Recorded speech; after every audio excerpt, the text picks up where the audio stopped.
करे ये का ऐसन खाना बना हमरे जैसन आवेला वैसने बनौले हई। घरवा के काम के न कवनो बालू रहो, घरवा के काम के न कवनो बालू रहो, सीखी के आइलो धानी कावन सहूर हो।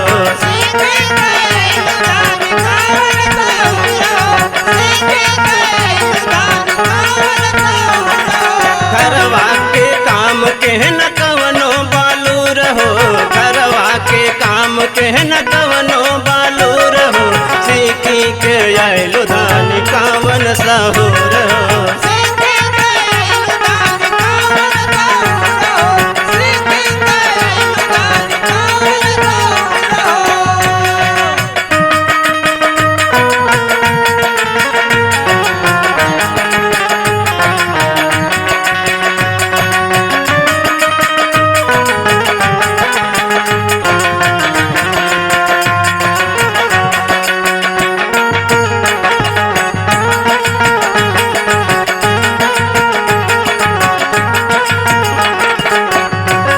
अरे ऐसने खाना बनाए खिएबी कितना दिन जिंदा रहा। काहे हो खराब हो का?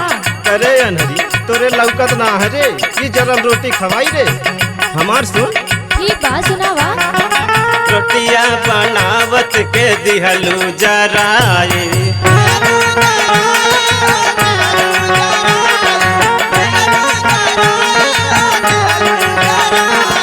सिखलू न करे तू दाल फराए।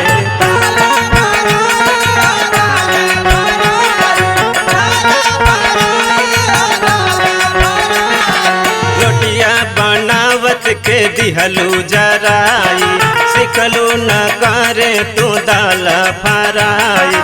चिकन चेहरवा पे रखलू गुरूर हो, चिकन चेहरवा पे रखलू गुरूर हो, सीखी के आइलो दानी कावन सहूर हो।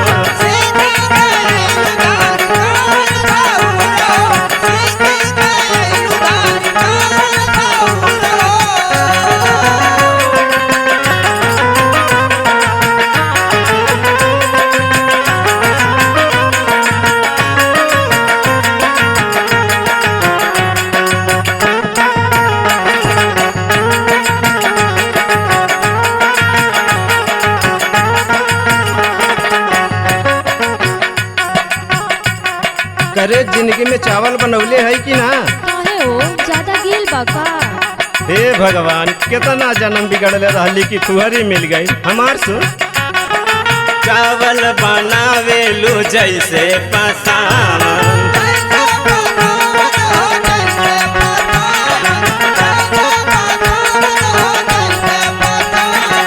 सब्जी में अलुआ लगेला दोवावन,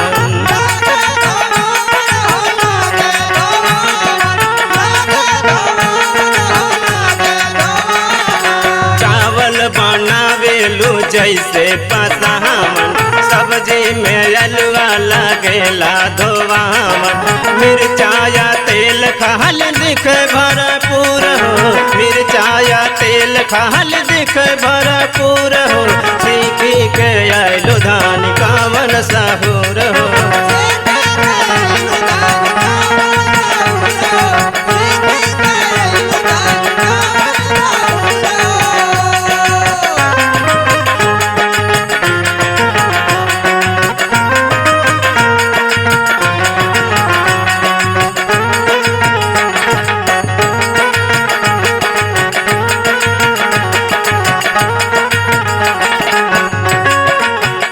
कौनो काम ढंग से कैले है रे? का ना करित हो? का करैली बता, ना तो साफ बर्तन मजबी, ना तो झाड़ू पोछा के सहूर बा, ना तो खाना बनावे के सहूर बा। हमार सुन शौक श्रृंगार खाली मनवा के भावे,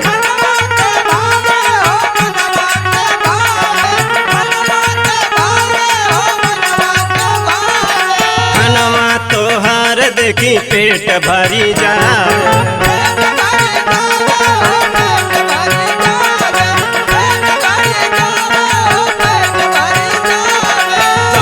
श्रृंगार खाली मनवा के भावे, सजनवा तोहार देखी पेट भरी जावे। पंकज दिलवाल सुनहते कहियो तू रहो, पंकज दिलवाल सुनहते कहियो तू रहो। सीखी के आइलो धान कावन साहू।